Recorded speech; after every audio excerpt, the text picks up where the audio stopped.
en México, cuáles son los procesos en el mundo, de qué trata lo que se ha llamado como el matrimonio igualitario, que tiene que ver con esta exigibilidad de derechos de las personas que se reconocen como parte del movimiento de la diversidad sexual, y que en esta exigibilidad que les ha llevado desde hace muchos años a ser reconocidos como personas, como sujetos plenos de derechos, hoy están exigiendo un derecho más, el derecho a poder decidir casarse, no solamente juntarse, formar una pareja desde un aspecto informal, sino como una persona sujeta de derechos, igual que todas las demás, también así como pagan impuestos, así como tienen responsabilidades ciudadanas, así como tienen una vida normal como la tienen todas las personas heterosexuales,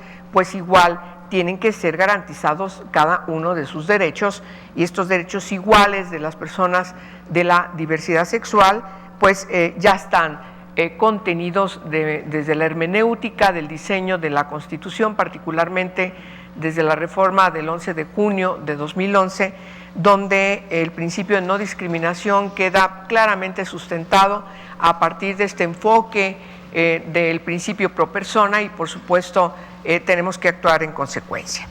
Hoy tengo el gusto de conducir la discusión sobre el matrimonio civil igualitario, y nos referimos, y quiero recalcarlo, al matrimonio civil, porque no estamos hablando de el matrimonio, las ceremonias que pueden realizarse desde distintas iglesias, que ese es un asunto que está fuera del contexto de la discusión que hoy estamos dando.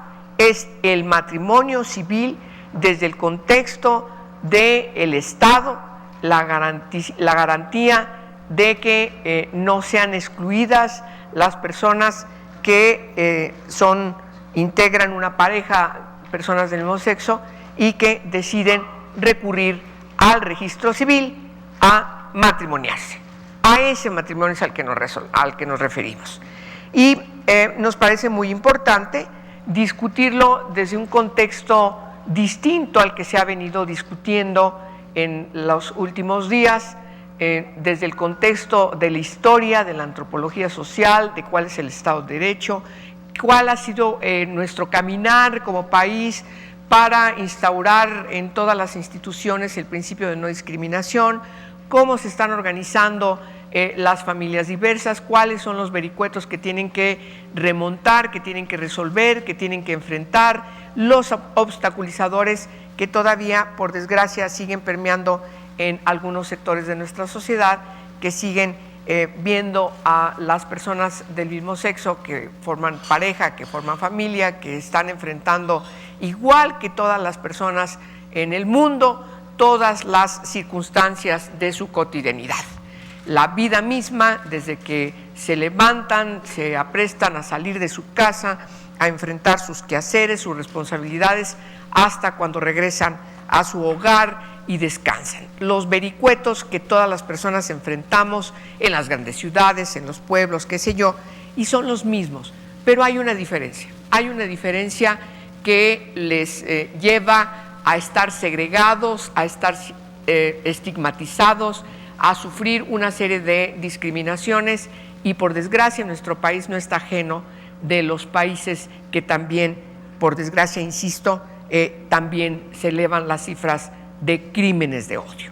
Los crímenes de odio, México tiene cada vez es más preocupante en el ámbito de los derechos humanos, en el ámbito mundial, que México no es un país seguro para quienes son homosexuales, cuando salen del closet, cuando dicen soy homosexual y así me enfrento todos los días porque lo he decidido así. Y entonces eso equivale a también tener que enfrentar, por desgracia, muchas situaciones de odio. El odio que incluso ha llevado a México estar en uno de los países de mayor preocupación por cómo se ha elevado en los últimos años estos crímenes de odio, y por supuesto el asesinato por la condición de homosexualidad principalmente, o también por transgénero o porque se define como lesbiana. Tengo el gusto de presentar, en primer lugar, para empezar a abrir la discusión, nos parece muy importante que destaquemos la presencia de cada una y de cada uno de los ponentes que hoy nos acompañan. Y en primerísimo lugar vamos a abrir boca, vamos a hablar, vamos a escuchar y vamos a empezar a dirimir sobre el tema a partir de la primera presentación del doctor Roberto Plancarte Pimentel, a quien le doy las gracias por estar aquí en el Senado de la República y aquí conmigo. Él, como sabemos, es un sociólogo, historiador y científico social que se ha especializado en religión, laicidad y democracia, así, todo esto junto. Es además un profesor investigador connotado, muy prestigiado en el Colegio de México, adscrito al Centro de Estudios Sociológicos, del cual fue director del año 2006 al 2012. Él es licenciado en Relaciones Internacionales por el Colegio de México, desde el 88 es doctor en Historia y Civilizaciones por la Escuela de Altos Estudios en Ciencias Sociales de París, Francia. Asimismo, es investigador asociado de grupos, sociedades, religiones, laicidades de la Escuela Práctica de Altos Estudios de París y además fundador y asesor del programa Interdisciplinarios de Estudios sobre las Religiones del Colegio Mexiquense. Destaco que también fue fundador del Centro de Estudios de las Religiones en México y ha sido miembro del Comité Ejecutivo de la Sociedad Internacional de Sociología de las Religiones y ha sido presidente del Comité de Investigación en Sociología de la Religión de la Asociación Internacional de Sociología, así como miembro del Comité Ejecutivo de la Latin American Studies Association. Fue consejero en la Embajada de México ante la Santa Fe. En el 98 fue condecorado con la Orden de San Gregorio Magno. Desde febrero de 98 al 99 desempeñó el puesto de coordinador de asesores de la Subsecretaría de Asuntos Religiosos de la Secretaría de Gobernación. Dejó dicho cargo para incorporarse de lleno al colegio, al Centro de Estudios Sociológicos del Colegio de México, y como lo leemos semanalmente, escribe en Milenio y por supuesto de Milenio también en Noroeste. Antes quiero agradecer a quienes además junto conmigo organizan este foro: las Católicas por el Derecho a Decidir, el Closet de Sor Juana, AMNI, Comunicación para la Igualdad, Balance, Observatorio Eclesial, Familias Diversas, Asociación Civil, la Red Democracia y Sexualidad y la Fundación Arco Iris. Por favor, doctor Plancarte, tiene usted la voz. Muchas gracias, senadora, por esta invitación. Es un placer estar en este recinto tan honorable y en un momento tan importante para México, porque creo que estamos en el punto de tomar una decisión muy simple: de qué lado, de qué países queremos estar. ¿Queremos estar del lado de Holanda, Bélgica, España, Estados Unidos, Inglaterra, o queremos estar del lado de Arabia Saudita, de Irán, de Yemen, o de esos países que precisamente están en contra de los derechos de los homosexuales y de todos aquellos que tienen preferencias sexuales distintas a los heterosexuales? Yo creo que es tan simple como eso. Afortunadamente, la cuestión no es tan crucial en la medida que la Suprema Corte de Justicia de la Nación ya tomó una decisión que es definitiva, porque la Suprema Corte de Justicia de la Nación, hay que recordarlo, ya tiene jurisprudencia, ya estableció que es ilegal querer establecer un tipo de matrimonio distinto para los que no son heterosexuales.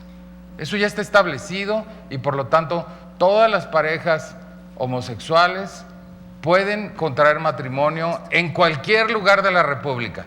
Eso es un hecho ya.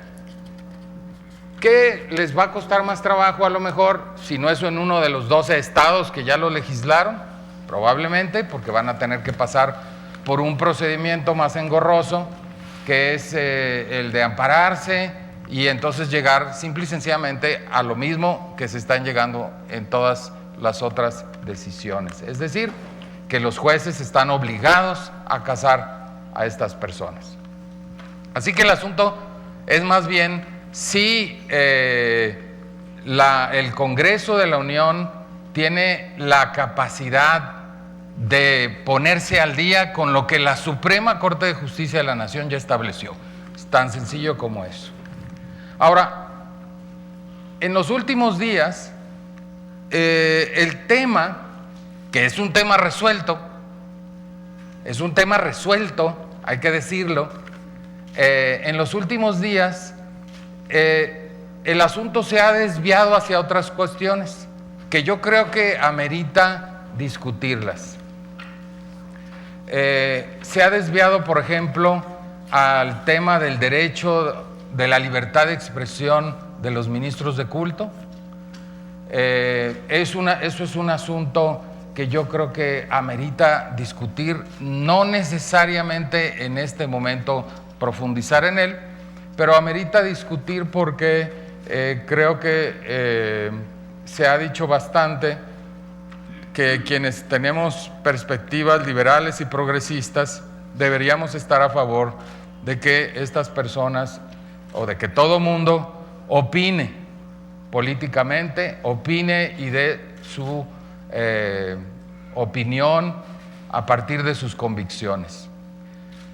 La cosa no es tan simple como muchos creen, porque hay muchos sectores que nuestra Constitución limita, a los que limita por diversas razones. Por ejemplo, nosotros no queremos que los oficiales que tienen tropa, que están al mando de tropa, opinen políticamente, porque obviamente sería muy grave que se involucraran en política los miembros de las Fuerzas Armadas. O sea que la cuestión de los derechos sí o no a todo mundo, etcétera, a veces se plantea como un principio general, pero hay que situarlo siempre históricamente y hay que entender por qué nosotros llegamos a un punto en el que decidimos hace 100 años que los ministros de culto no deberían participar políticamente. Puede ser que las cosas hayan cambiado. Yo en lo personal estoy a favor de que opinen y digan lo que quieran, porque además el opinar abiertamente en términos políticos lo único que va a hacer es que va a dividir a su grey. Cuando un ministro de culto se inclina por una posición política, es normal, es natural que todos los que no están a favor de esa posición política pues van a estar en contra del ministro de culto y van a decir, este señor, porque está opinando sobre algo que no tiene nada que ver, porque yo quiero que sea ministro de culto y no mi representante político. No son representantes políticos y ahorita regreso a eso. Pero hay que dejarles esa libertad para que asuman los costos también. Pero digamos, eso algún día lo plantearemos si se plantean reformas para ese tipo de libertades y derechos. El otro problema ligado a esto, sin embargo, y hoy escribí en Milenio sobre eso, para los que quieran leerlo, es que hay un problema de Estado de Derecho. Hay personas que dicen al diablo con las instituciones y sin embargo juegan con las instituciones, están queriendo que la democracia funcione para ellos, que las instituciones jueguen para ellos, pero no las respetan y no asumen que ese Estado de Derecho sirve para algo. Y ese es el problema con quienes juegan con respetar o no la Constitución. ¿Qué es lo que dice la Constitución respecto a este tipo de participación ahora? Yo ya dije que puedo estar a favor de que se expresen, etcétera. Sin embargo, la Constitución hasta el día de hoy dice otra cosa y por lo tanto yo creo que hay que respetarla. Y mientras no cambiemos la Constitución, estos señores deberían aprender a respetarla, porque si no la respetan, están dando muy mal ejemplo y no tienen autoridad moral para pedir que otros la respeten, y no pueden pedir después un Estado de Derecho para que se les garanticen sus propios derechos. Ese es el verdadero problema. Y lo que dice la Constitución es que los ministros de culto no podrán asociarse con fines políticos ni realizar proselitismo. No es el caso porque no estamos en campaña, no están hablando ni a favor ni en contra de algún partido candidato, aunque muchas veces los oímos hablar en contra de algún partido, ¿verdad? Pero digamos, condonándoles ese pequeño desliz que a veces tienen, el artículo 130 de la Constitución también dice que los ministros de culto tampoco podrán en reunión pública, como las manifestaciones, en actos de culto o de propaganda religiosa, ni en publicaciones de carácter religioso, oponerse a las leyes del país o a sus instituciones.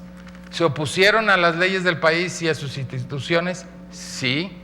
¿Por qué?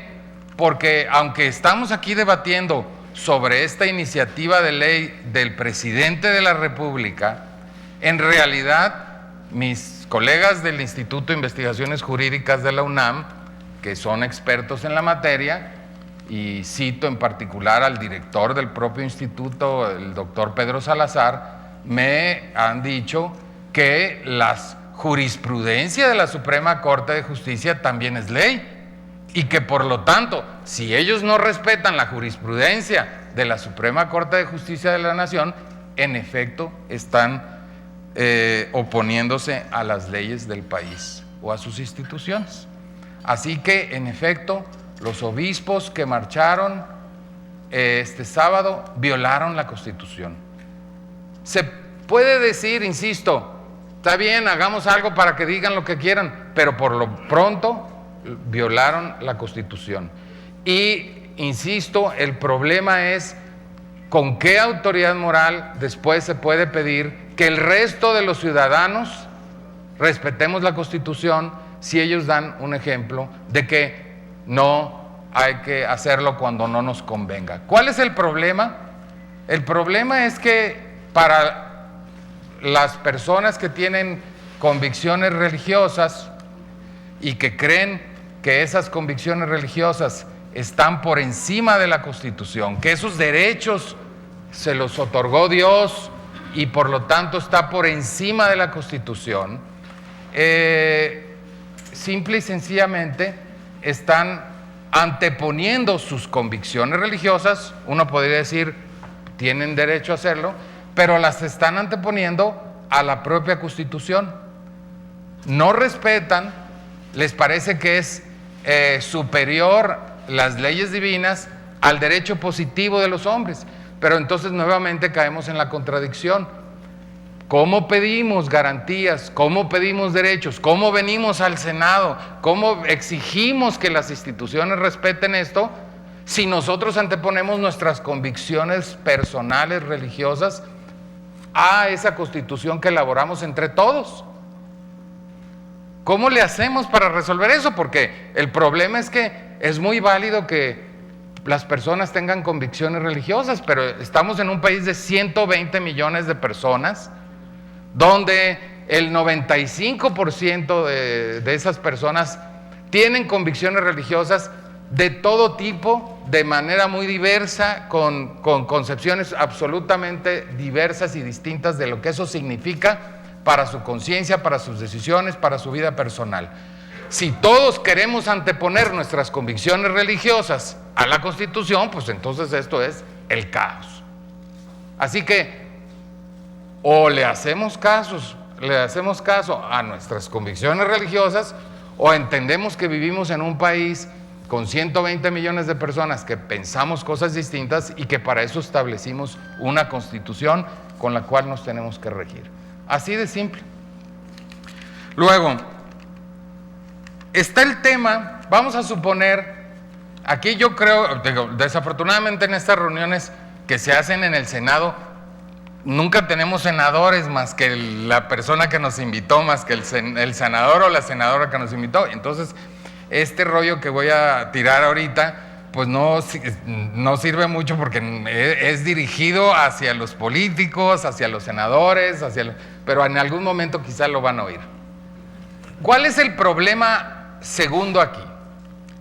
El problema segundo es que, ok, todo el mundo tiene derecho a expresarse, pero si dejamos que eso suceda, y me parece que es correcto, lo que es muy importante es saber a quién representa cada quien que viene a hablar al Senado. ¿A quién representa? Y muchas personas creen que los líderes religiosos son representantes políticos, porque asumen, cuando tratan con un obispo o con un ministro de culto de otra iglesia o con un dirigente religioso de una iglesia evangélica, asumen que esos líderes son representantes de sus fieles políticamente, porque los están recibiendo políticamente.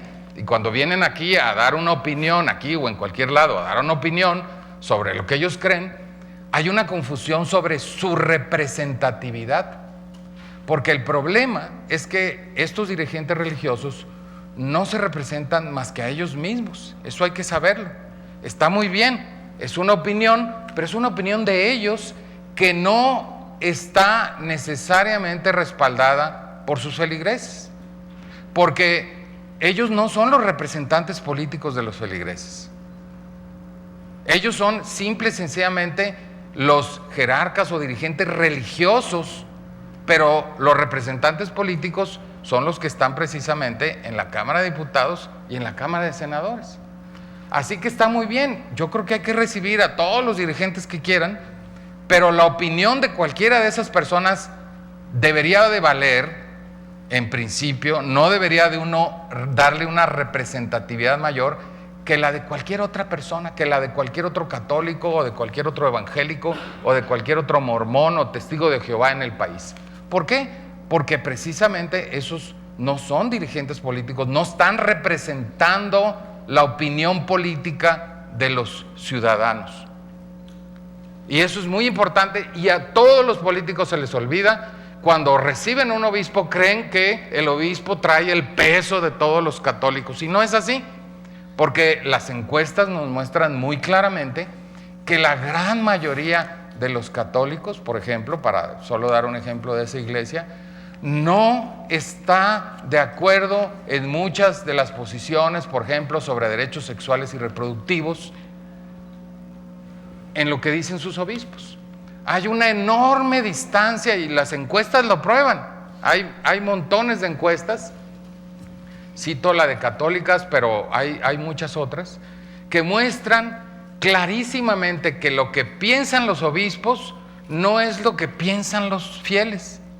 Los católicos piensan otra cosa muy distinta sobre temas de derechos sexuales y reproductivos, sobre temas de libertades, sobre temas sobre lo que se debe dedicar la institución eclesiástica, etc.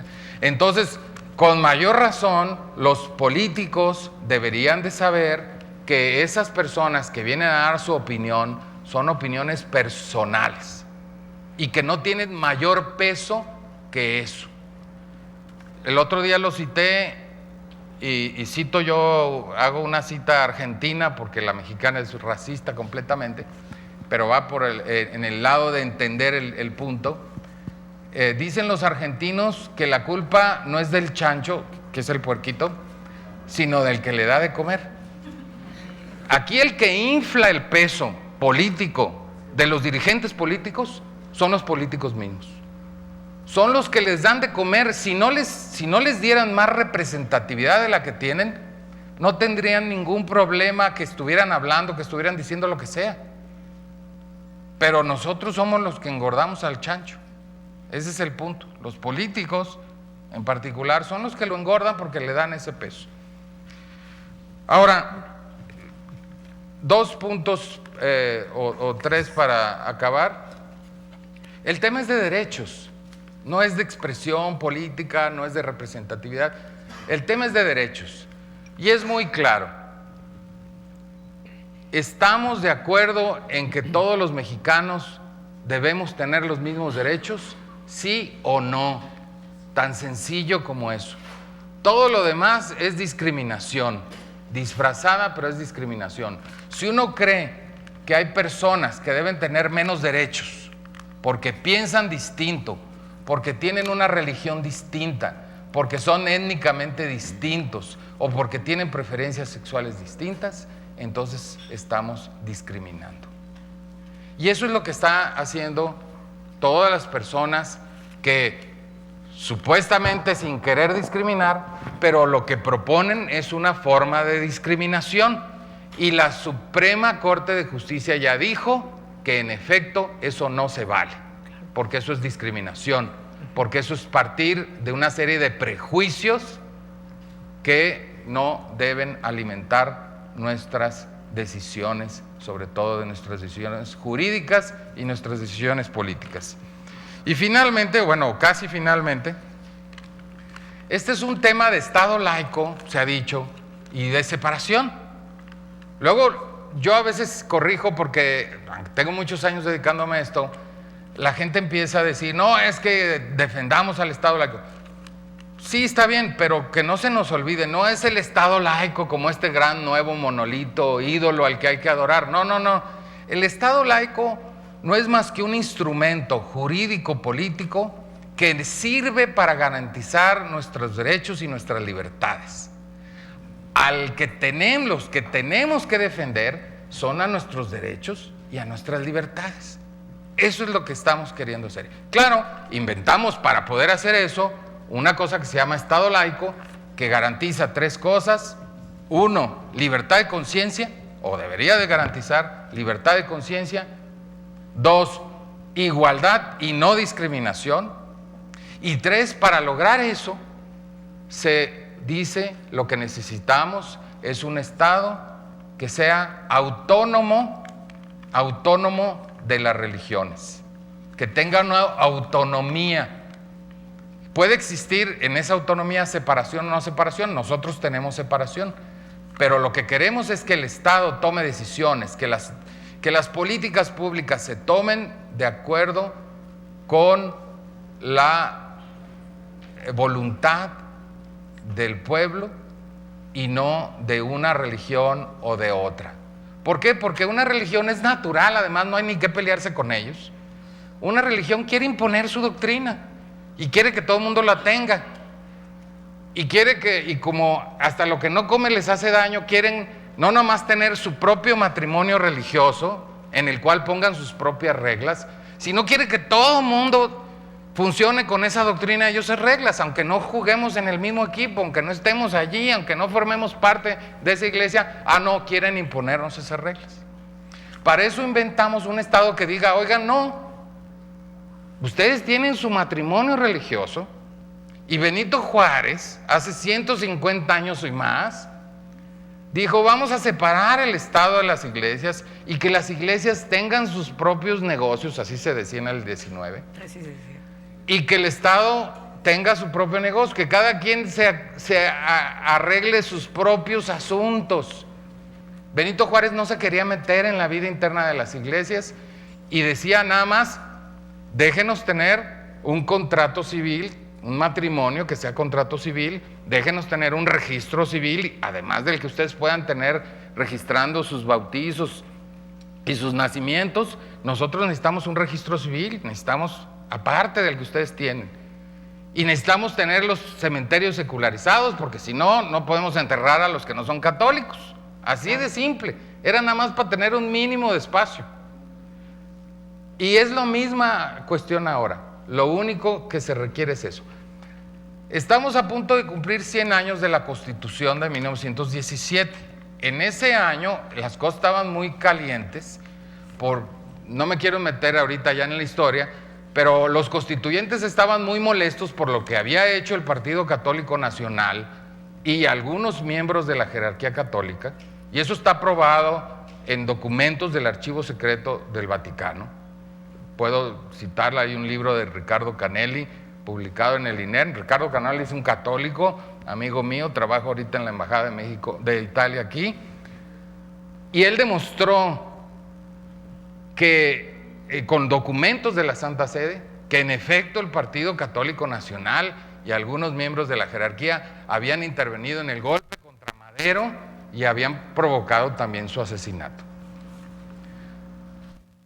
Estaban muy molestos los constituyentes, y hay un constituyente que estaba tan caliente que dijo: es antinatural, para propósito de las ideas de natural y antinatural, es antinatural que los sacerdotes no estén casados, por eso se andan metiendo con nuestras mujeres, dijo. Y entonces debemos exigir que todos los sacerdotes, ministros de culto, estén casados.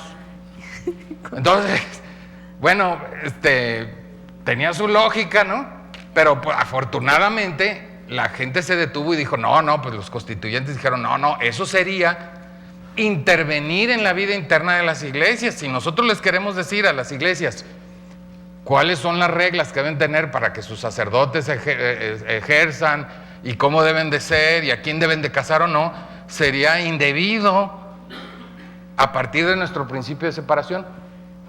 Y eso 100 años después, la iglesia no lo ha entendido, las iglesias no lo han entendido, porque no les importa tener nada más un matrimonio, sino quieren además reglamentar el civil. Es absurdo, no tienen nada que hacer aquí, tienen el suyo, que se contenten con el suyo y pongan las reglas que quieran, ya que los católicos homosexuales, que hay muchos, sacerdotes y no sacerdotes, lo arreglen si quieren arreglarlo, y si no, eso es un asunto interno de la Iglesia Católica y de las otras iglesias. Pero el matrimonio civil es un asunto que es atribución exclusiva del Estado mexicano, y si bien tiene que oír a todo este mundo, pues tendría que decidirlo a partir de ese punto. Y ya nada más un último punto.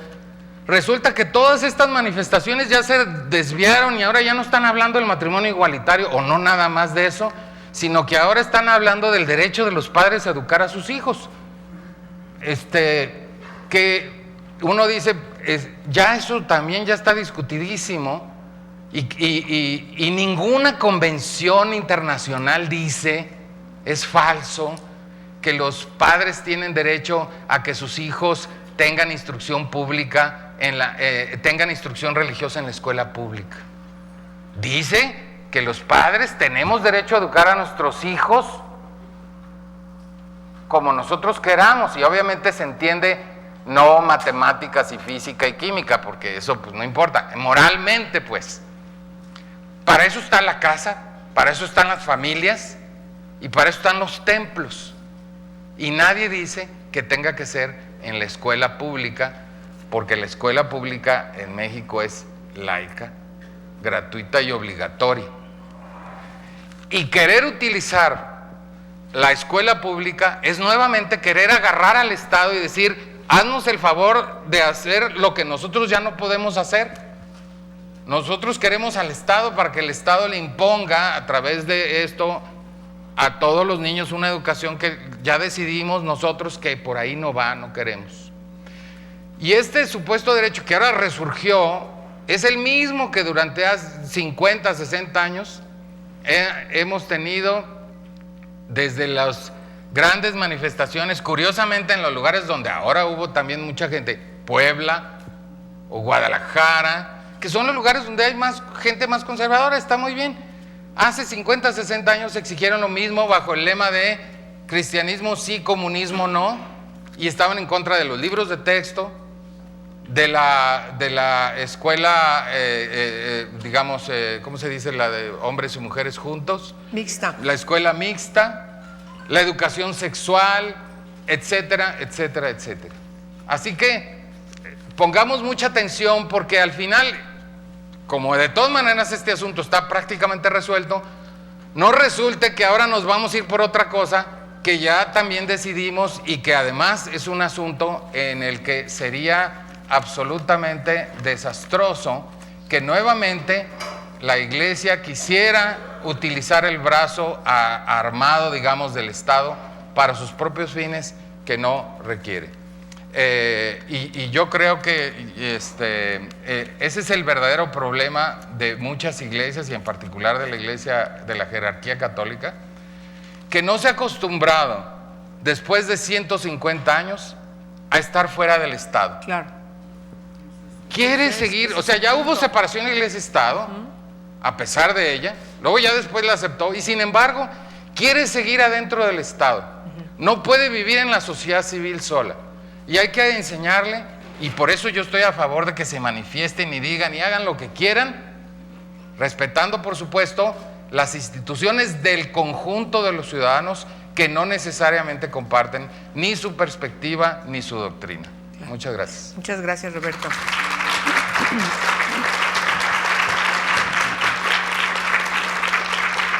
También es coconvocante a este foro la asociación Movimiento por la Igualdad. Movimiento por la Igualdad, que también está acá con nosotros. Vamos a darle la palabra ahora a José Antonio Medina Trejo, es minoría aquí. Pero se la damos. Bueno. Sí. Normalmente los foros siempre ahora son de las organizaciones gays, etcétera, etcétera. Este foro no tiene esa característica porque es un asunto de todas y de todos, más allá de eso, ¿no es cierto?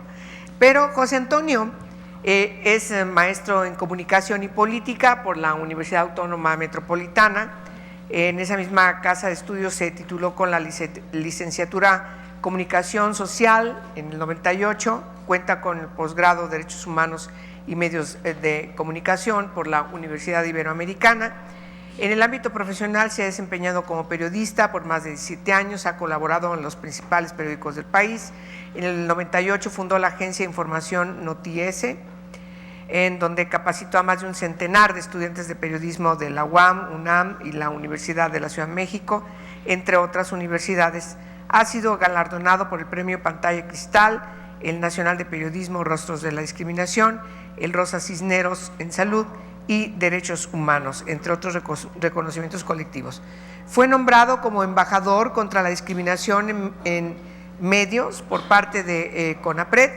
Ha sido parte del cuerpo docente del Diplomado Teoría y Prácticas de las Organizaciones Civiles con trabajo en disidencia sexual y VIH-Sida en la Universidad de la Ciudad de México. Ha sido lector sinodal, asesor externo y director de más de 2 decenas de tesis en la UNAM, en la UAM y también la Universidad de la Ciudad de México, entre otras centros de educación superior. Como consultor, ha impartido más de un centenar de talleres, seminarios y ponencias en México y varios países en América Latina desde el 98 a la fecha. Actualmente es profesor de periodismo en la Universidad de la Ciudad de México, consultor, activista pro derechos humanos y periodista independiente. Integrante de Familias Diversas AC. Así es, muchas gracias. Bueno, antes que todo, agradecer a la senadora que nos abra el espacio. Yo siempre digo que es la casa de todos los mexicanos y mexicanas, es una soberanía, por tanto, y qué bueno que esta soberanía nos brinde el espacio para poder deliberar.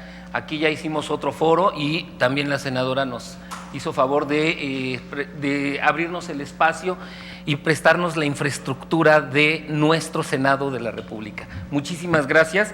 Y bueno, decir que el tema de las familias homo, lesbo, bi, transparentales en México no es algo nuevo, porque por ahí se quiso etiquetar de que éramos una moda, ¿no? De que esta cosa de la modernidad y estas cosas liberales terribles estaban destruyendo a la familia, pero que era una cuestión como de moda y que por lo tanto pues las modas van y vienen, ¿no? Entonces que podríamos desaparecer.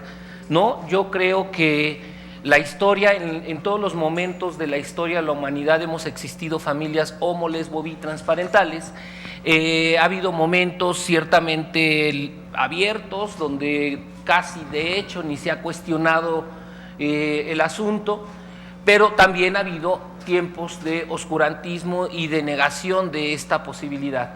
Pero de que hemos estado, en todos los momentos de la historia hemos estado. Nos lo dicen ahí bueno, la cultura egipcia, la cultura griega, la grecolatina, vamos.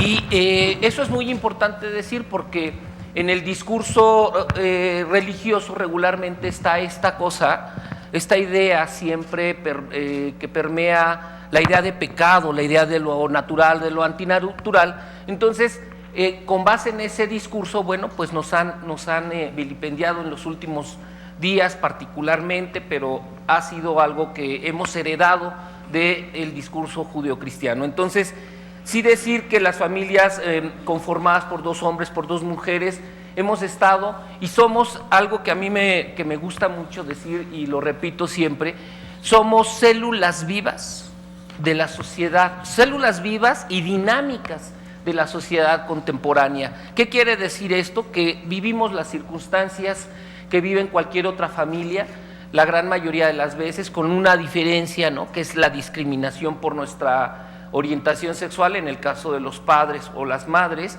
y que esta discriminación muchas veces se traslada también a nuestros hijos y nuestras hijas. Con la idea de aterrizar, de entender, de analizar cómo estamos conformadas las familias luego de los avances que hemos tenido con sociedades de convivencia y con matrimonio igualitario. En el año pasado, bueno, de hecho fue desde el 2012, surgió la idea de hacer un libro de historias de familias homo, lesbo, bitransparentales. Yo como periodista pues siempre he tenido cerca relatos, los he publicado en algunos momentos, en el suplemento Letra S principalmente, pero también en otros lugares. Y al tener esa posibilidad, algún día con Marta Lamas, platicando en un foro parecido, surgió la idea de que había que contar esas historias, que si bien ya había pasado sociedades de convivencia, si bien matrimonio igualitario, de hecho ya había habido la primera resultado de la Corte, lo que planteó en 2010, la resolución del 2010, y que bueno, pues ya vislumbrábamos que esto iba a ser como una reacción en cadena en todos los estados, pero que había que reflexionar sobre la vida cotidiana de las familias, porque por ahí algunos medios habían pues hecho bonitos reportajes. Hay 3, 4 o 2, 5 familias que más o menos somos públicas, ¿no?, pero que era necesario aterrizarlo en un libro que pudiera contar esa vida cotidiana que no se cuenta a veces, de hecho, en los mismos medios, que la gente no conoce. Entonces Marta me hizo el reto de hacer el libro, pero la verdad es que le desobedecí porque vinieron tiempos y momentos diferentes.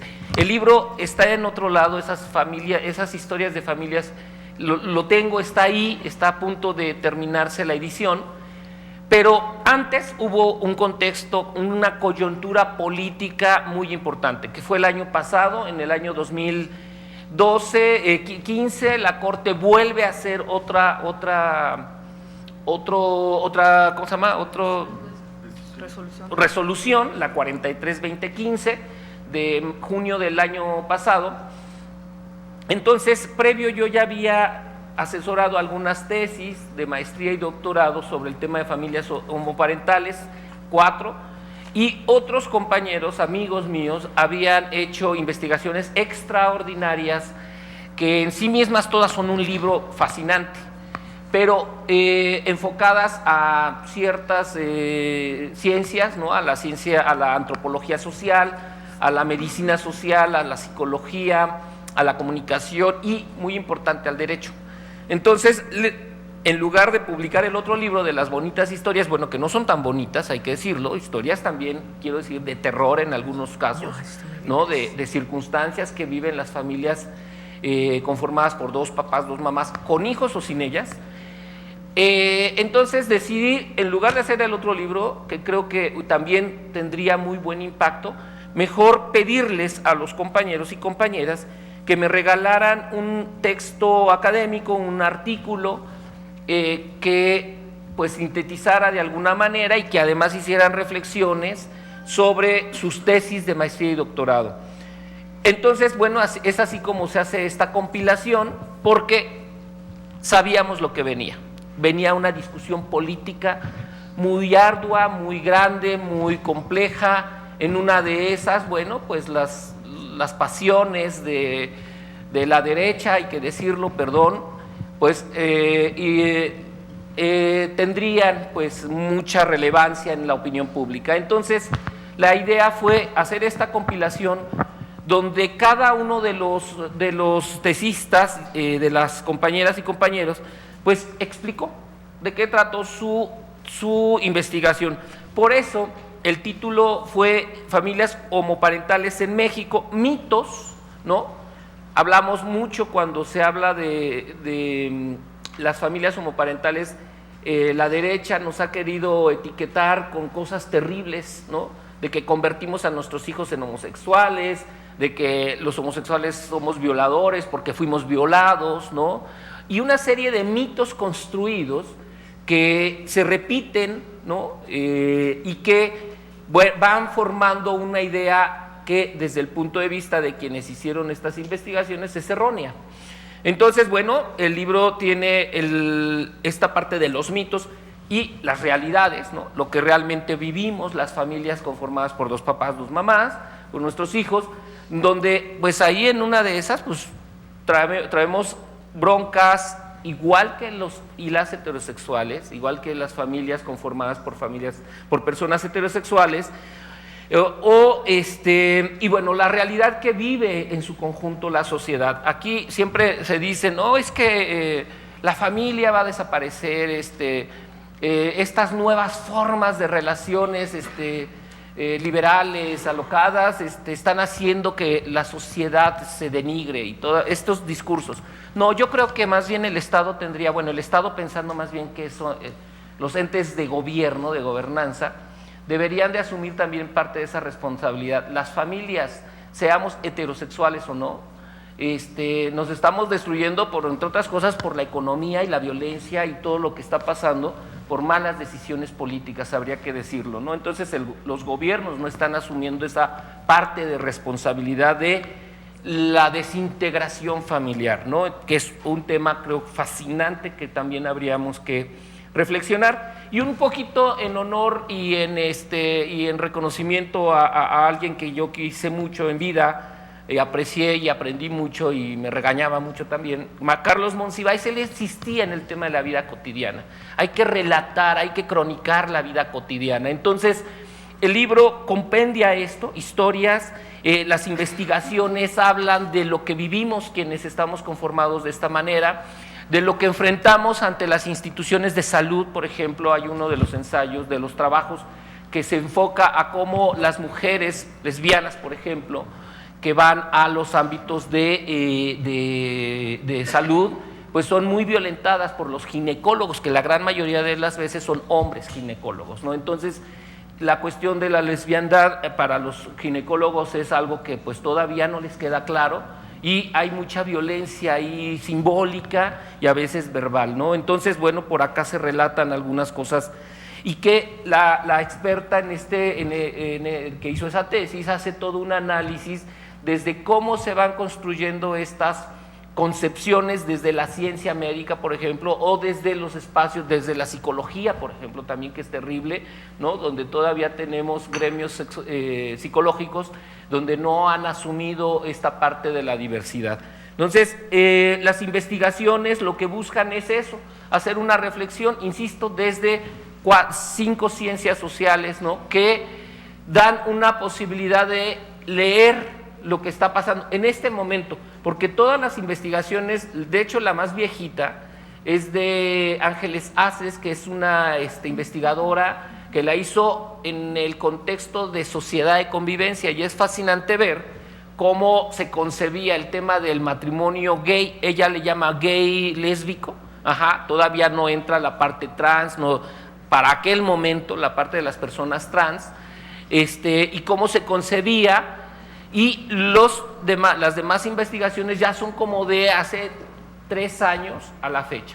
Entonces es muy, muy vigente, es muy, ha sido práctico, En las presentaciones que han hecho Marta Lamas, está Katia de Artigues, Alejandro Brito, Patti Kelly, Irene Moreno, la misma senadora que me ha hecho favor de presentar el libro. Por ahí siempre está la idea que ronda a esta publicación, que es que el libro hasta es una suerte de, ¿cómo se llama? Siempre se me olvida. De exposición de motivos. O sea, los diputados y diputadas o senadores, senadoras que quieran legislar sobre este tema, que no lo entiendan, este libro les va a permitir entender desde la vida cotidiana, desde estos mitos construidos, estos prejuicios construidos en torno a la homosexualidad, a la bisexualidad, a todas las expresiones diversas de la sexualidad y de cómo las familias que nos construimos, cómo somos percibidas. Entonces, al entender esto, y dicho además desde una metodología de investigación con objetivos y con resultados y con conclusiones, les va a permitir, o les está permitiendo, porque además sí lo he llevado casi a todo el país, el libro, y de repente he visto que diputados, diputadas, sí les ha caído el 20. De hecho, nos piden ir otra vez, o ir, ahora sabes qué, pues te invitamos a tal lugar donde va a ir tal persona, o tal jefe de bancada, o estas cosas, y queremos que lo escuche, pero de tu voz. Entonces, hasta 2 o 3 veces he ido a algunos estados. Entonces, este libro yo lo recomiendo. Se hizo una venta comercial que ya se acabó, sale en octubre y en enero, febrero ya no había en las 4 librerías donde estuvo. Quiere decir que pues está bien, ¿no? Se vendieron 2.500, 3.000 ejemplares. Y el PRD, al yo entrar al partido a trabajar y a estar en la Secretaría de Diversidad Sexual, gracias a la secretaria, además quiero hacer público el agradecimiento, con el presupuesto de su secretaría, publicó, editó, hizo otro tiraje de 3.000 ejemplares, mismos que hemos estado repartiendo en congresos, en reuniones, con quienes sabemos que tienen capacidad de decisión política. Entonces, es fascinante ver, insisto, que sí hay un cambio de percepción. A veces los diputados, diputadas, senadores no los leen completo, pues les damos la síntesis en 2 cuartillas para que, por si las moscas, y fue recomendación de la canija Marta, que ya la conocemos, dice, haz una síntesis porque no lo van a leer, entonces haz así. El condensado en 2 o 3 cuartillitas. O sus asesores y asesoras sí lo leen, pero a veces lo leen mal. Entonces, eso lo hemos hecho. Yo le agradezco de veras mucho a la senadora porque me ha dado la oportunidad de sí estar frente a los senadores y senadoras y decírselos así. Y qué bueno que este libro le está sirviendo. Se lo mandé a Norberto Rivera, se lo mandé a la curia, a toda la jerarquía, no me respondieron de que lo recibieron, pero mira, no importa, yo sé que es una provocación, yo sé que lo que podamos aportar para seguir sensibilizándonos a nivel social, a nivel político, es muy importante, porque aquí, pues gracias a las familias que permitieron estar en esta portada, en esta fotografía, de veras fue muy complicado. Quienes hacemos periodismo o investigación nos consta que es bien difícil que las familias de la diversidad sexual ya constituidas con hijos o con hijas den testimonios, es muy difícil. Pareciera que, bueno, sí salen en la tele, pero salimos 3 o 4, no son las grandes masas que quieran salir en la televisión, porque la homofobia, la lesbofobia, la transfobia, hay el relato de una familia conformada por personas transgénero, transexuales, que creo que es muy importante de visibilizar. No es fácil que a nivel mediático salgan y digan y cuenten. Yo como comunicador se los digo, es muy importante que relatemos esto públicamente, que salgamos del closet. Desde luego es súper respetable quien no lo quiera hacer, quien no lo pueda hacer, porque la discriminación es terrible. A muchas personas les va su vida laboral, a muchas personas les va su vida social, su vida familiar. Luego hay historias donde dices, bueno, es que es tan obvio, o sea, es muy, bueno, Juan Gabriel, ¿no? O sea, era muy obvio que era un hombre homosexual con hijos adoptados y no nunca lo quiso decir públicamente y estaba en su derecho.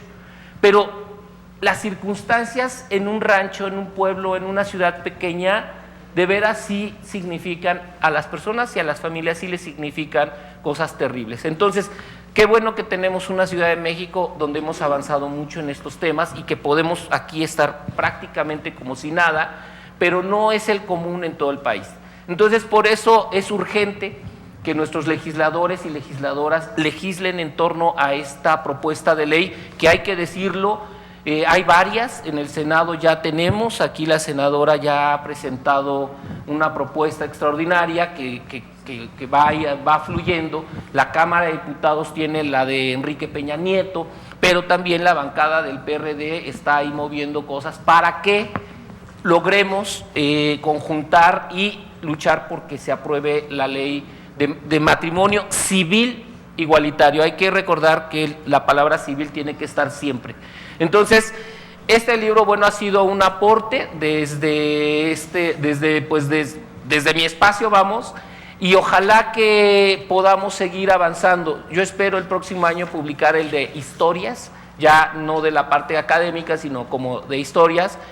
Pero lo que sí me queda claro es de que quienes ya estamos configurados como familias homo, lesbo, bi, transparentales, ya somos una realidad, aquí estamos, tenemos que tener los mismos derechos porque pagamos impuestos y muchos, a veces pagamos un poquito más que las familias heterosexuales por no tener pues los beneficios que se les da a cualquier familia por tener hijos o hijas o empresas o lo que sea. Entonces, ojalá que pronto esta discusión pública que se ha dado del tema, toda la discriminación que subyace del discurso homofóbico, lesbofóbico de algunos jerarcas, hay que decirlo algunos porque hay quienes sí tienen una apertura respecto al tema, y que esto, bueno, pues que nos lleve a tener un país más democrático, un país libre, un país donde todas las niñas, los niños que han nacido o que viven ya en familias de la diversidad sexual, pues no tengan que preocuparse por defenderse ante el mundo por su diferencia familiar, sino que se preocupen por el deporte, por el arte, por la ciencia, por desarrollarse en lo que quieran. Es mi apuesta con mi hijo Mateo, con mi esposo Jorge, estamos en esta lucha, amamos la fotografía del niño que defendía a su tío gay, es un mensaje a la sociedad y a los grupos conservadores. Ojalá que esto siga fluyendo. Y bueno, muchas gracias, senadora, por abrirnos el espacio a la sociedad civil organizada, por seguir deliberando con voces, con experiencias y con todo el trabajo que pues aquí hay. Muchas organizaciones civiles que están acá, compañeras que vienen de hecho de los estados, muchas gracias. Y bueno, vamos a seguir trabajando para lograr que este país sea verdaderamente democrático. Gracias. Muy bien, muchas gracias, Antonio. Bien, vamos a continuar para escuchar la voz de quien además debo reconocer su trabajo al frente del Consejo para Prevenir y Eliminar la Discriminación en la Ciudad de México, Jacqueline Loest Tapia. Ella desde el 94 ha construido su trabajo como defensora y especialista en derechos humanos, particularmente su desarrollo es en la Ciudad de México. Se ha destacado en el acompañamiento de la Agenda de Derechos Humanos y No Discriminación, sobre la cual ha escrito artículos y coordinado diversas investigaciones. Ha sido panelista en temas de derechos humanos, políticas públicas y no discriminación, distinguiéndose como impulsora de iniciativas que garanticen el trato igualitario y la no discriminación en la Ciudad de México. El trabajo que realiza desde este Consejo en la Ciudad de México es realmente, nos lo puedo decir con toda claridad, nos enorgullece que una mujer funcionaria tenga este encargo y además como lo está desarrollando Jacqueline. Ella, también tengo que mencionar, recibió el Premio de Derechos Humanos René Cassin en el 2014, participó en la 29ª Conferencia Internacional de Mujeres Líderes en 2015, fue consejera de las secciones Justicia y Ciudad del periódico Reforma. Hoy, además, también es integrante de número de la Legión de Honor, consejera académica de la Universidad de Insurgentes y profesora de Ética en la Universidad latinoamericana. Es licenciada en Seguridad Pública y cuenta con diversas especialidades en Derechos Humanos y además en Teología de la Liberación. Por favor, Jacqueline. Muchas gracias, senadora. Es un gusto estar aquí, es un gusto también estar acompañada de todas y todos ustedes. Gracias. Pues sí, a mí me gustaría conversar tres puntos principalmente. Yo sé, y nos lo han querido sistemáticamente decirnos, y nos dicen, pero ¿por qué se ocupan de estas cosas sabiendo tantas cosas que nos pasan en nuestro país? La pobreza, la desigualdad, ahí está, y deberían como focalizarse hacia allá. Yo soy una convencida y una persona a la que nos duele, como muchas y a muchos de ustedes, el tema de víctimas. El tema de víctimas, ahí está. Creo que es uno de los dolores más fuertes que tiene nuestro país. Y hoy hablar de víctimas y hablar del matrimonio igualitario es precisamente eso que están esperando, esa acción de gobierno que se está esperando para prevenir y para que no existan más víctimas que se construyen, que se visibilizan, que lastiman por su preferencia, por su orientación sexual. En este sentido, quiero empezar aclarando algunas cosas que el Frente Nacional por la Familia ha venido diciendo en materia de derechos humanos. Lo primero que dice es que no existe el derecho al matrimonio. Seguramente lo han escuchado. A ver, Declaración Universal de los Derechos Humanos, artículo 16, con mucha claridad dice que hombres y mujeres tienen derecho al casarse y a la familia. Así lo dice. En ningún momento dice entre ellos, entre hombres y mujeres, sino dice que hombres y mujeres tienen derecho a casarse. Entonces eso es muy claro y dejarlo ahí sobre la mesa. Lo otro es que hay una convención sobre matrimonio de Naciones Unidas que se refiere precisamente a que las mujeres no se casen obligadas y menores de edad. Es muy interesante porque este documento es de los donde Naciones Unidas desarrolla más el tema de matrimonio, donde más habla de matrimonio. Y nunca dice que tiene que ser entre un hombre y una mujer. Siempre es muy cuidadoso el texto y dice entre personas. Entonces, bueno, quiero también colocar en la mesa que el matrimonio no es un tema religioso, es un tema no solamente civil, sino también que asume y adopta el tema de los derechos humanos. Otro que ha estado en la discusión y es reiterativo es el Consejo de Europa y el Tribunal de Estrasburgo, donde nos han dicho que ellos son muy importantes, que son 47 países, que son jueces, seguramente por estar en Europa, habría que analizar un poco de la xenofobia, pero en fin, saben más y saben mucho. Es cierto, por ahí 2004-2003, una pareja francesa, homosexuales, solicitaron, en ese momento en Francia todavía no existía el matrimonio igualitario, solicitaron el matrimonio y efectivamente el Consejo de Europa rechaza y les dice no,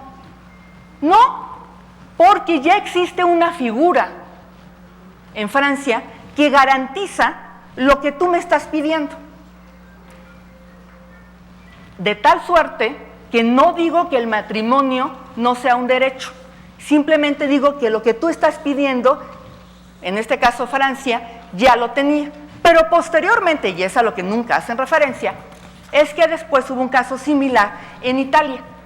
Y el mismo tribunal, ese mismo tribunal, dijo con muchísima claridad y mandató a que se reconociera el matrimonio igualitario en Italia.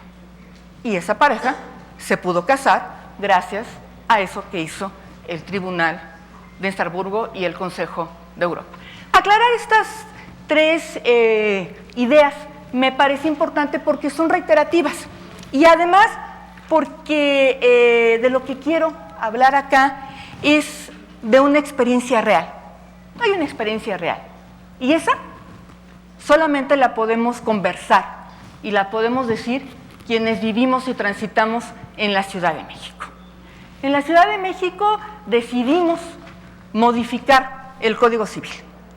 En el Código Civil se quita entonces el matrimonio entre un hombre y una mujer y dice que es un matrimonio entre personas. Ese es el cambio fundamental que hay, ¿no? Y esto hay que entenderlo en todo el amplio sentido del reconocimiento que es un tema entre personas. Y que en ese momento este contrato social, que es este contrato civil, lo único que hace el Estado es reconocer el derecho personalísimo que tienen las personas de casarse con quien se le dé la gana y tener obligaciones y tener derechos. Por eso es que automáticamente se da el tema de la adopción y por eso es que no hay que modificar nada en materia de adopción en la Ciudad de México, porque ya se reconocía el matrimonio entre personas. A ver, en la Ciudad de México ha habido, me traje el número exactito, 7,688 matrimonios hasta el viernes. 9 adopciones. Vamos rompiendo, ¿no? No todas las personas, ni heterosexuales, ni homosexuales, ni lesbianas, quieren adoptar. Fíjense, de 7,000 matrimonios, solamente 9 adopciones. Claro, tenemos el caso, por supuesto, de las mujeres, de las parejas, de mujeres lesbianas, que bueno, tenemos la posibilidad de la maternidad y entonces, bueno, pues resolvemos el tema a través de algún método que las parejas de mujeres lesbianas escojan. Pero bueno, el tema de adopción son 9. Ese es el universo al que pareciera que hay que temer. Lo siguiente, no ha existido ni una, fíjense lo que les voy a decir, ni una sola denuncia de abuso sexual de familias homoparentales y lesbomaternales a sus hijas o a sus hijos que han sido adoptadas o adoptados, porque esa es otra cosa que nos han hecho, ¿no? Ahora les van a regalar a los niños, pobres niños, mejor que se queden ahí en el orfanatorio, sin que nadie los quiera, ¿no? Mejor ahí, pero como a una familia homoparental o lesbomaternal, ¿no? Que les va a adoptar, ni un dato. Y este dato me fue dado por el procurador de la Ciudad de México, conforme checadísimo, ni un solo. Entonces, esos son datos duros, esos son datos reales.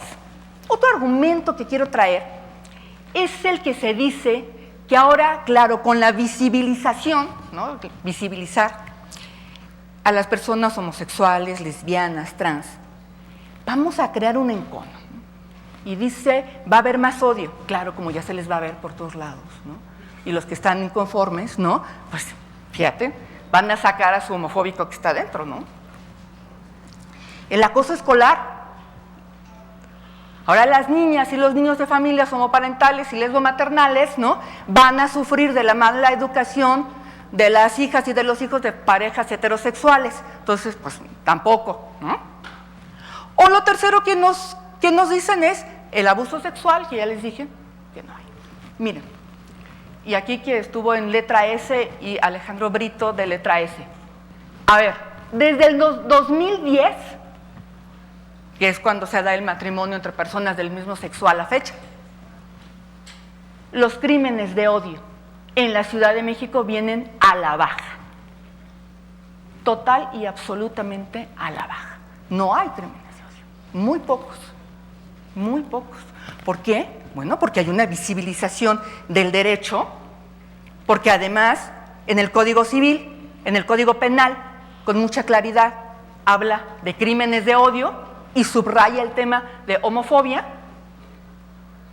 Y entonces, bueno, también tenemos que decir que los crímenes de odio van a la baja. No es cierto que ahora van a matarlos más y entonces para protegerlos y defenderlos, como dice el de Confamilia, ¿verdad? Dice que él respeta mucho a los gays y lesbianas que viven su sexualidad calladitos en su casa, ¿no? Que con ellos sí está, que con los que están enojados con los otros, estos que quieren poner sus derechos. ¿Qué ha pasado en conductas discriminatorias? Desde el Consejo para Prevenir y Eliminar la Discriminación, en el 2003 hicimos la primera encuesta de discriminación. Sí quiero decirles que sí. La primera percepción de mayor discriminación es a las personas gay, lesbianas, bisexuales y trans. ¿Por qué? Pues porque en el imaginario social se les ha condenado de 3 cosas: de pecadores, de criminales y de enfermos. Y claro, esta tripartita te pone en una situación de vulnerabilidad y ante otros grupos vulnerables son, sin duda, quienes sufren la discriminación más violenta. Hemos logrado en la Ciudad de México que ya no sea la primera causal de discriminación. La primera son mujeres despedidas de su trabajo cuando están embarazadas, por cierto. Pero hablando del tema LGBT, ¿en dónde están focalizadas más esas conductas discriminatorias? El 80% de las denuncias que se nos ponen tienen que ver con el tema laboral. Es en el espacio laboral en donde más se nos presentan estas denuncias. Y ahí es en donde se construyen estos prejuicios y estos estigmas. ¿Cuál es el tema? Es un tema de apariencia. ¿No? ¿Cómo te vistes? ¿Se te nota que es gay? Es que las mujeres transexuales, ¿no? Se les nota. Eso es, ¿no? Esta carga de prejuicios y de estigmas de la apariencia y de cómo hemos construido nuestro imaginario social, ¿no? Cómo queremos que las personas nos veamos, ¿no? Y aquí nos podríamos arrancar con un tema de racismo, que no me voy a arrancar por ahí, pero que tiene que ver, ¿no? Cómo tenemos que ser blancos, mujeres, con cierta apariencia, ¿no? Y cuando rompes con eso, entonces, claro, no solamente se detona esa conducta discriminatoria, sino además si hay un grupo en situación de vulnerabilidad, pues entonces van creciendo estas miradas recurrentes. De tal suerte que desde hace 6 años que el matrimonio igualitario, civil, se da en la Ciudad de México, nadie se ha salido corriendo de la Ciudad de México que yo conozca por eso, ¿eh? Seguimos siendo 9 millones de personas las que vivimos y transitamos en la Ciudad de México. Sodoma y Gomorra, pues acá no llegó. Ustedes me disculparán, pero no llegó, ¿no? Y con todo y que el otro día estaba leyendo el artículo de la Biblia, en donde decía cómo Lot entrega a sus 2 hijas vírgenes, ¿no? Para que con ellas sí hagan lo que quieran, ¿no? Pero con los ángeles que tenía en su casa, no. Las niñas y los niños siguen yendo a la escuela. Si tú quieres mandar a tu hija al catecismo, pues siguen yendo al catecismo. Ahí sigue estando el francés del Pedregal, ¿no? Ahí siguen estando muchas otras escuelas católicas y de monjas, ¿no? Ahí están las escuelas maristas en las que fueron mis hijos, por cierto, ¿no? Las lasallistas, la Ibero. ¿En verdad se ha destruido el tejido social en la Ciudad de México? No, no es cierto. Seguimos viviendo nuestra cotidianidad, pero con un plus. ¿Qué hace? Que las nuevas generaciones miren a la diversidad, a toda la diversidad, como un ejercicio armonioso que nos puede ayudar a vivir mejor. Yo sí soy del equipo de las optimistas. Yo sí soy de la que cree que el mundo está mejor ahora que antes. Porque hoy estamos discutiendo esto. Antes se mataban a las personas. Yo sí creo que las nuevas generaciones hablarán de este tema diciendo cómo podía ser. Y siempre pongo el ejemplo, y quien ya lo oyó, ni modo, pero es que es muy bueno. Mi hija tiene 18 años y me la encuentro, pues como todos ustedes, pegadísimos al celular, ¿no? Y entonces le digo, María Susana, ya deja el aparato ese, ¿no? Ya, ponte a la tarea. Seguía dando. Le digo, a ver, ya, ¿qué pasa? Me dice, mira, ma, hoy uno de mis compañeros le va a decir a su papá que es gay. Y armamos un grupo de WhatsApp y le estamos dando consejos. Esas son las nuevas generaciones que vienen empujando. Hoy, nuestras niñas ya no se preguntan cómo viven su sexualidad, porque tenemos una ley que se los permite. Y cierro solamente con 2 cosas que les quiero decir el día de hoy, y ya. Uno es, esto salió el domingo, un artículo desde La Fe que dice, no se nace homosexual. Está fundado en Richard Cohen. Richard Cohen es un terapeuta que viene a dar pláticas a la Ciudad de México diciendo cómo pueden dejar de ser homosexuales o lesbianas.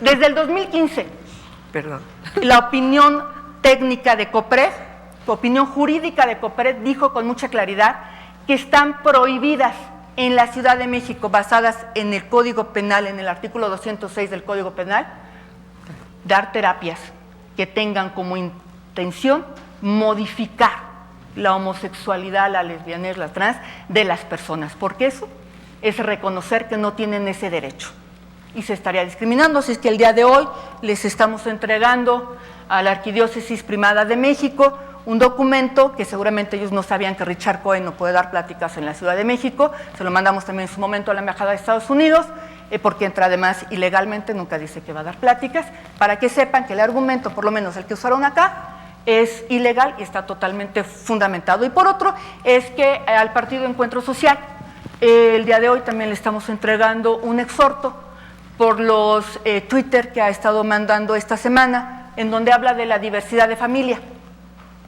Una familia diversa, siempre heterosexual, pero diversa. Y le queremos invitar que en esta ciudad, por lo menos en esta ciudad, reconocemos todos los tipos de familias y que para ser un partido político que haga ejercicio en la Ciudad de México, pues hay que reconocer a todas las familias. Muchísimas gracias a todas. Muy bien.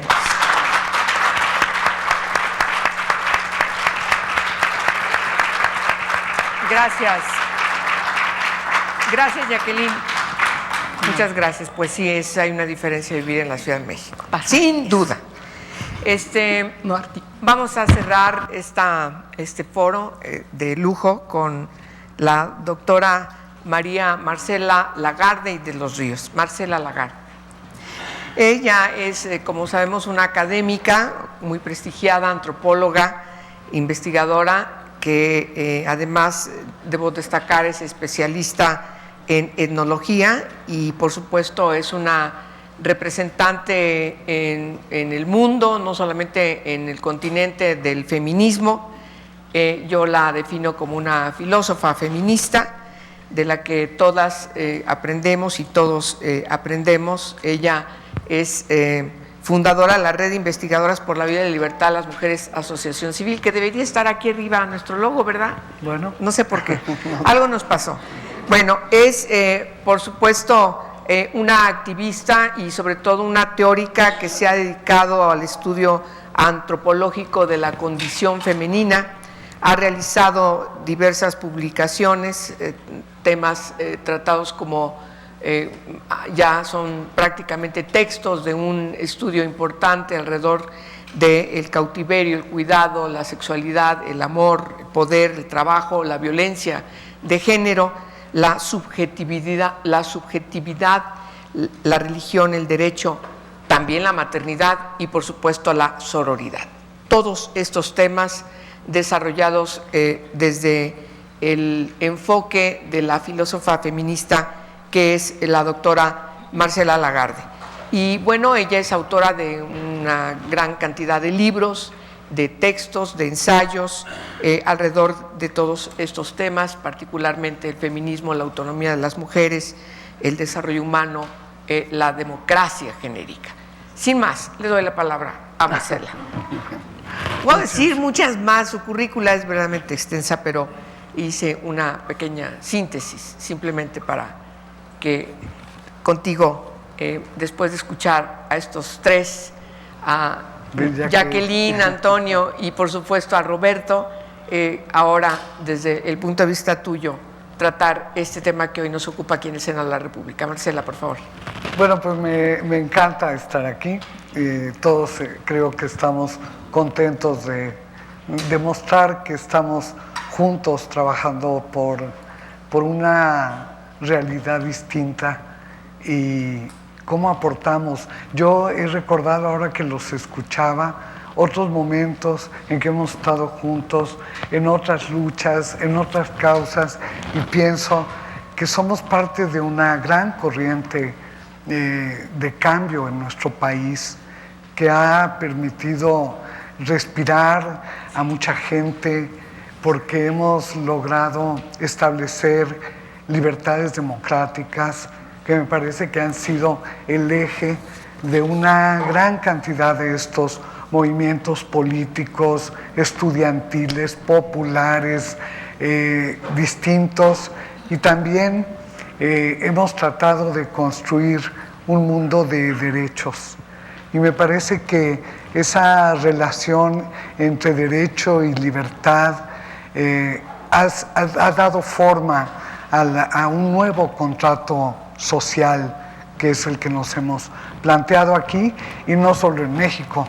Digamos que somos parte de una gran corriente en el mundo que se enfrenta a los fundamentalismos en cualquier lugar del mundo, de cualquier tipo, ideológicos, religiosos, políticos, y se propone crear un espacio de actuación, de vida cotidiana, de relación entre el Estado, la sociedad política y la sociedad civil, marcados por ese afán de construir la relación equilibrada entre derechos, libertades y responsabilidades ciudadanas y del Estado. Ese es el encuadre. Entonces los miro y me lleno de recuerdos y de cosas importantes. También agradecerle a Angélica, con quien he hecho tantas cosas maravillosas. Nosotras hemos sido compañeras. Primero nos conocimos políticamente y después desarrollamos una amistad profundísima que me enorgullece. Y decir que ahí hemos tejido algo fundamental que yo nunca me hubiera imaginado en mi vida, que han sido derechos, como dice Angélica, arrastrando el lápiz, o sea, poniéndole nombre a las cosas, diciendo en qué consiste eso que es vinculante, teniendo tanto cuidado en referirnos a las declaraciones internacionales de los derechos humanos. Hemos aprendido juntas muchísimas cosas y hemos colaborado en esto, y ahora pues seguimos, Angélica, en el Senado. Efectivamente, este espacio de los derechos humanos del Senado es una casa para este esfuerzo enorme. Y bueno, gracias, Angélica, por eso. Ahora, podría tratar tantos temas, además, como va una oyendo, ¿no? Ya le toca al final, ya dices, voy a dialogar con aquí, le voy a contestar a aquel, pero la mera verdad que ha sido muy rico y cada quien ha planteado desde otra perspectiva y coincidiendo muchas experiencias que hoy se sintetizan en esta causa que es el fortalecimiento del matrimonio civil, de este matrimonio civil. Y luego, pues de todo el matrimonio civil, porque si fortalecemos una parte, pues estamos fortaleciendo todo. Nos compete a toda la ciudadanía la defensa de estos derechos. Nunca debemos pensar que no nos tocan. Claro que nos tocan. Yo quisiera ver en nuestro país una familia voy a decir como antropóloga, extensa, en que no haya personas homosexuales o lesbianas o trans o transvestis o de todo tipo de definición, preferencia, opción sexual. Eso es lo que tenemos que resaltar ahora. Yo quiero resaltar eso y decir que todas nuestras familias hay personas así y que reivindicamos para nosotras y para ellos, en cualquier posición que esté la que habla, esos derechos fundamentales, que son los derechos humanos. Si no reconocemos el derecho al matrimonio civil, estamos violentando el conjunto de derechos humanos. O sea, no es solo ese derecho, no es que aceptemos todos los otros derechos humanos y ese no, porque los derechos humanos son todos y van juntos. Entonces, esa parte me parece muy importante. Otra parte, pues también decir que como activista y ciudadana de la Ciudad de México, acompañé el proceso inicial cuando se casaron las primeras parejas, y yo recuerdo como un día muy emocionante cuando se casaron mis amadrinadas, sí. Que yo les agradezco infinitamente que me escogieran a mí de madrina, que fueron Lolquín y Judith, que por cierto Lolquín en el chat que tenemos de la Constituyente me dio la bienvenida a este foro porque yo le avisé que venía, digo porque es su tema, ¿no? Pero no está aquí, pero desde aquí la quiero saludar. Ella hace una defensa formidable, está pendiente del tema, lo ha colocado en la agenda, y la verdad que con personas así es seguro que ganaremos todo lo que nos propongamos. Hoy vengo aquí en mi identidad última, que es la de ser diputada a la Asamblea Constituyente de la Ciudad de México, lo cual me honra muchísimo. El PRD me invitó a ser diputada, a ser primero candidata externa para esta Asamblea Constituyente, me dio un lugar privilegiado en su lista, me puso en el número 3, solo después de Katia Lartí y de nuestro compañero Provencio. La verdad que los externos, cada uno es un lujo de lo que representa como historia de movimientos, de aporte a una cultura distinta, a una cultura solidaria y a una cultura democrática. Y bueno, pues ahí estamos. Y ahora ya, mañana es día 15. Ay, yo tengo un susto. Mañana es día 15. Mañana es 14. 14, ay, qué bárbaro. Hasta me da frío cuando lo digo. El pasado mañana es día 15, les invito, porque se va a instalar ya definitivamente esta Asamblea Constituyente de nuestra ciudad, que tiene como cometido, tiene un cometido único, que es elaborar a partir de documentos ya elaborados, elaborar la Constitución para nuestra ciudad. Decimos la primera, pero realmente es la Constitución de nuestra Ciudad de México. Y bueno, yo lo que les quise traer aquí es una reflexión sobre el tratamiento que en los documentos previos se está dando a todos los temas de diversidad sexual, de derechos sexuales y reproductivos, de libertades sexuales, y me parece que ocupan un lugar muy importante, muy adecuado en la visión que se está impregnando ya en nuestra Constitución. O sea, que aquí no partimos de cero. Esta Constitución recoge lo que se ha construido en la Ciudad de México por todos los movimientos que hemos digamos, dirigido nuestra acción a construir derechos democráticos y libertades para todas las personas, no indistintamente, sino precisamente por lo que somos. Cada quien somos, yo digo que cada quien es único, es repetible, pero cuando nos parecemos a otros y coincidimos con otros y otras, y todos esos otros y otras somos esos yoes que requerimos derechos, exigimos derechos, pero además los construimos.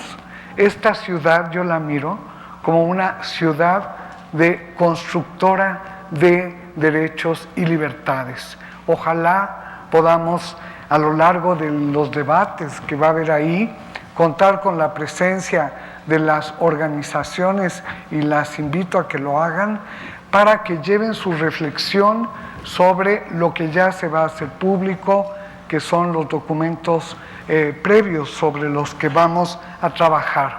Simplemente decirles cuál es el enfoque, que me encanta el enfoque.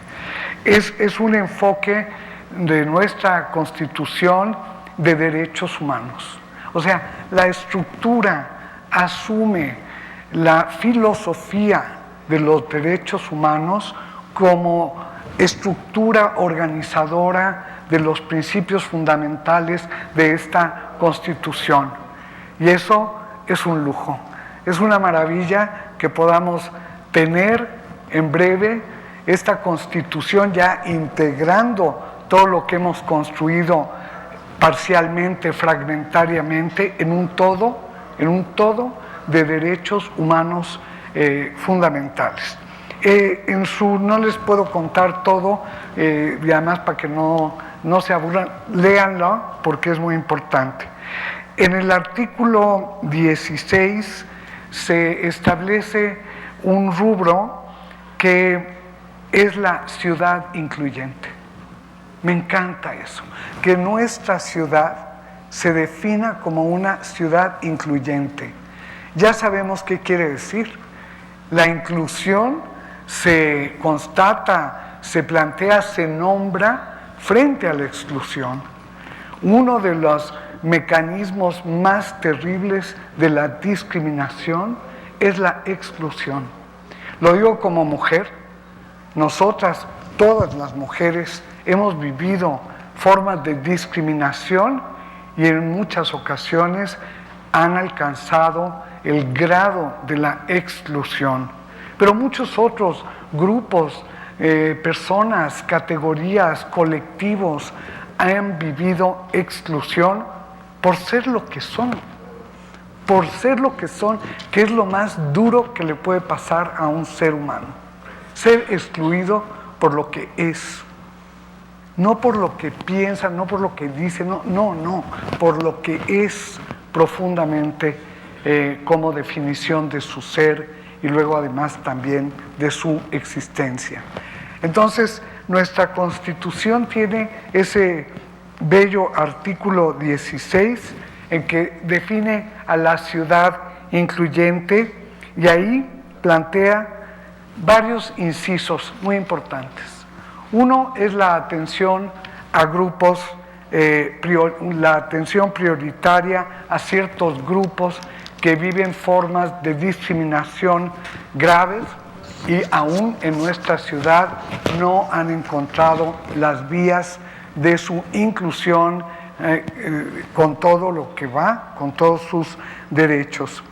Hay un apartado de esta ciudad incluyente que me gusta mucho más, porque he sido legisladora en el pasado con la senadora de la Peña.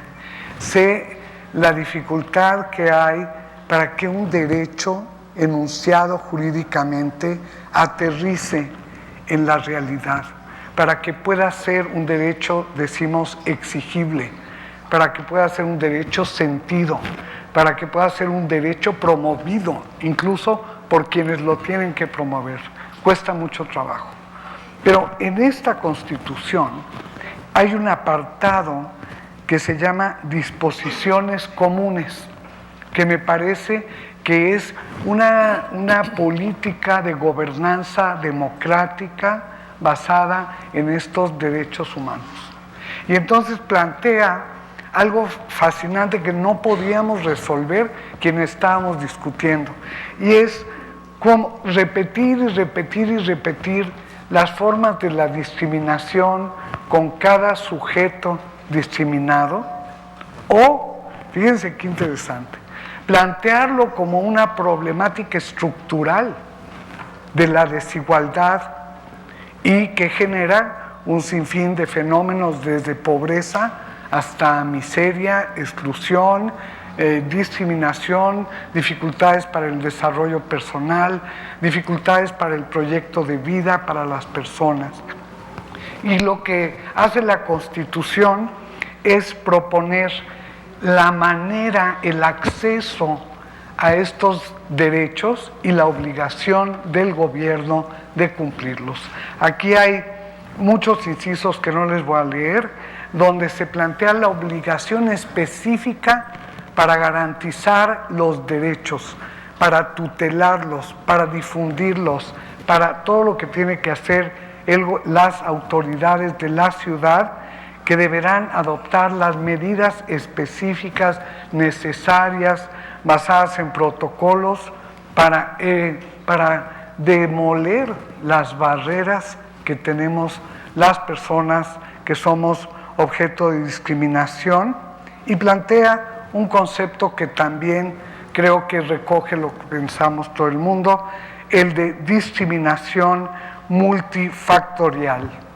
Y se plantea entonces que las personas y los grupos, los colectivos, no solo estamos expuestos a una forma de discriminación o somos discriminados por una causa, sino que vivimos discriminaciones unidas, articuladas, agregadas, que se potencian unas a otras. Entonces ya estamos, me parece a mí, planteando el tema de cómo esa articulación multifactorial tiene que ser enfrentada integralmente. Y aquí se plantea la manera, no tengo el tiempo para decírselos, pero sigan el siguiente capítulo de la Asamblea Constituyente para que vean los trabajos y la discusión que vamos a dar. Luego vienen otras disposiciones, los derechos de otras personas y grupos. Por ejemplo, me gusta mucho que están incluidas las personas jóvenes, mujeres y hombres, que, bueno, ahora tienen una especial definición en sus derechos y en sus necesidades de desarrollo humano sostenido y sustentable. Está otro capítulo que se llama Derechos de Personas con Discapacidad. Esto es formidable y ha sido también la exigencia de otro movimiento, de varios movimientos que han tratado de colocar en la agenda política esta discriminación terrible a las personas que tenemos algún tipo de discapacidad. Somos millones en este país. Nada más de personas sordas, somos 10 millones de personas sordas, con problemas auditivos severos. Digo, porque todo el mundo más o menos le hace así, pero no, con problemas auditivos severos, con problemas de desplazamiento, con problemas de muebles especiales, de todo lo que compete a estas necesidades para eliminar la discriminación por discapacidad. Y finalmente, está aquí los derechos de la población LGTB. Y yo, como antropóloga, me asombro de cómo está enunciado el título. Como estamos en confianza, lo puedo decir. Ya allá afuera no lo voy a mencionar. Pero la categoría población es una categoría demográfica. No es una categoría jurídica de una constitución. Aquí tendría que decir las personas, o tendría que decir las y los ciudadanos y ciudadanas, pero población no es un concepto de la democracia.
más dinámico, como lo han dicho aquí mis compañeros. O sea que yo le pondré allí, cuando me toque redactar, y otras. Algo le inventaremos que sea jurídicamente potable, ¿no? Y luego ya están, vienen derechos de las víctimas, vienen derechos de personas que tengan que estar bajo protección internacional, cosa que me parece formidable. En fin, no vayan a creer que vine a publicitar la nueva Constitución de la Ciudad de México. Es un borrador, pero me parece, y lo quiero decir aquí, quiero felicitar al equipo que trabajó en el borrador que estamos ahora estudiando, porque es un borrador muy articulado, muy integral, no se le ven muchas manos, aunque las tuvo, y la verdad recoge lo que hemos construido. Hay algunos puntos que todavía le faltan, pero son otros temas que no voy a tratar aquí. Entonces, decir que la Ciudad de México, por su experiencia, por su ciudadanía, se proclama como una ciudad incluyente, una ciudad de la gente diversa, la cultura en movimiento y desde luego que tiene y goza de derechos humanos y libertades políticas, por la vida y la libertad de todas las personas, adecuando a su condición, preferencia sexual. Muchas gracias. Muchas gracias. Muy bien. Bueno, muchas gracias. Muchas gracias, Marcela. Vamos a terminar. Habíamos dado 15 minutos para cada quien, pero no he cortado porque cada quien desde su ronco pecho dijo lo que dijo y lo dijo muy bien, de tal manera que es una mesa, conversatorio realmente formidable para seguir discutiendo. Y vamos a tener que seguir discutiendo y vamos a tener que seguir escuchándonos. Lo peor que nos puede pasar en México es que cerremos los oídos, no veamos y no podamos hablar, no podamos expresar lo que queramos, escuchar lo que tenemos que escuchar y escuchar todas las voces. De tal manera que este conversatorio seguirá una dinámica de reuniones y de presentación de otras personalidades, porque nos importa también darle la voz a otras personas, incluso a quienes no piensan como nosotros, porque también tenemos que oírles. Así como exigimos nuestro derecho a ser escuchadas y ser escuchados, tenemos que dar la voz para que, y los espacios para que vengan y nos digan también lo que piensan y buscar, construir. Lo peor que nos puede pasar en el país es seguir fomentando el odio. Ahí sí tenemos que cerrar las puertas, nuestros oídos, todo lo que significa destrucción. Ahí sí no puede haber espacio aquí. Sino, escuchemos las voces que tienen dudas, que tienen otra opinión. Lo que sí no podemos es retroceder en lo que ya hemos ganado. Y el ejemplo más claro es la Ciudad de México y otros estados que también ya se empiezan a sumar, pero la Ciudad de México fue la primera. Y efectivamente tenemos en puerta una constitución que va a enfrentar una pluralidad y se van a poner muy interesantes las discusiones en las próximas semanas y meses. Les agradecemos a todas y a todos ustedes y a los medios de comunicación, al canal del Congreso, a los equipos de todas las organizaciones que dieron lugar a que estuviéramos en ese conversatorio y por supuesto a Jacqueline, a Marcela, a Roberto y a Antonio. Muchas gracias por su participación. Que tengan ustedes muy buen día.